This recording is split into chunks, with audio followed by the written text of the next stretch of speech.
Nice. Dumping a lot of meter on that combo. And it's Sanford Kelly from New York. He is indeed going with Oni. That's his selection here against MOV. All right, Ibuki. I like it. I like it.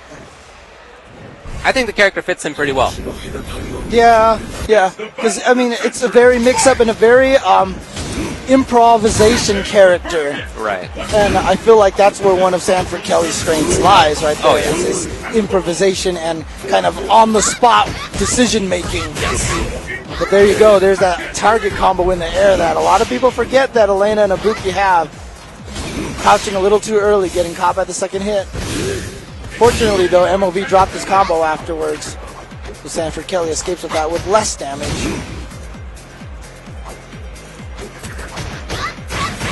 Some slight pressure here from MOV, feeling things out.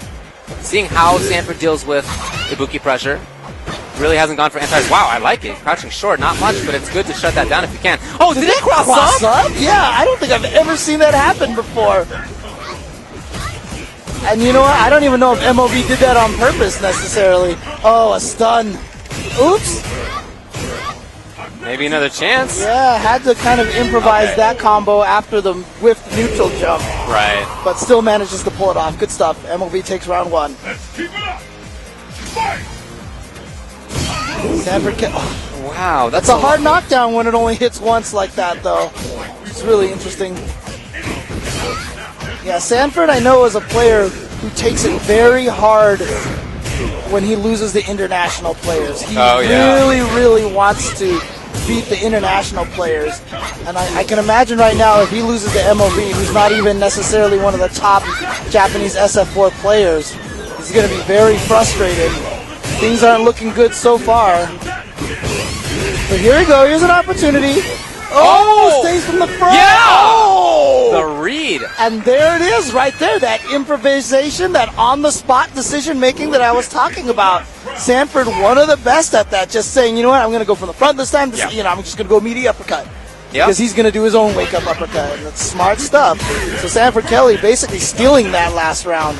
Yeah, I feel like he's going to have a bunch of that because we've seen him deal with the meaty vortex and it has not been good. He's not dealt with it well. So right here, we'll see what he does again. Is it going to be delayed? No, it was delayed before. Well, you know what? I don't know where that was. I don't know where that was. It's really hard to deal with in general, but he hasn't been dealing well with it, and that means that he's going to have other things to keep him in the game. Right. And I think it's what you're talking about that will do it if he gets it.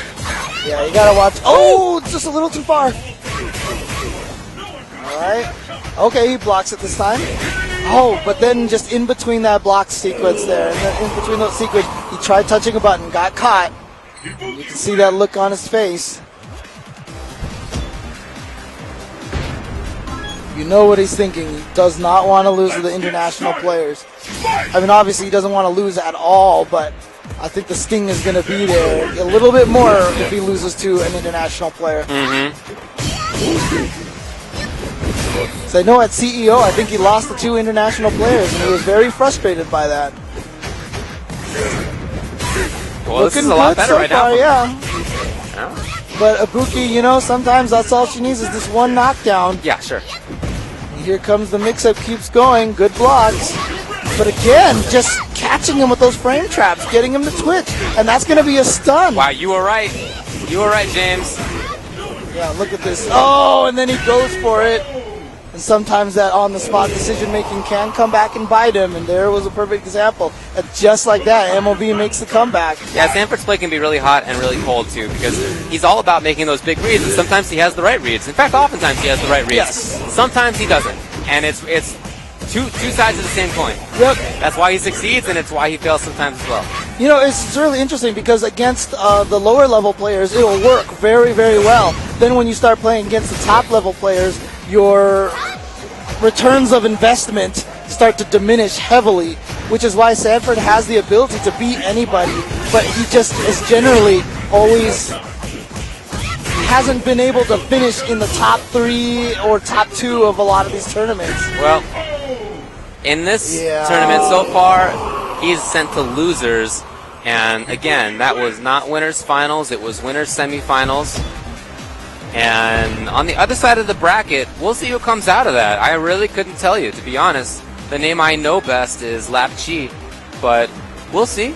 We'll see. Lapchi is standing right there. It looks like he's about to jump on stream at this point in time. Okay. But I will say one thing. Oh, no, not quite yet. Not maybe? quite yet. Yeah, we have one. Oh, okay, okay. But I will say one thing, though.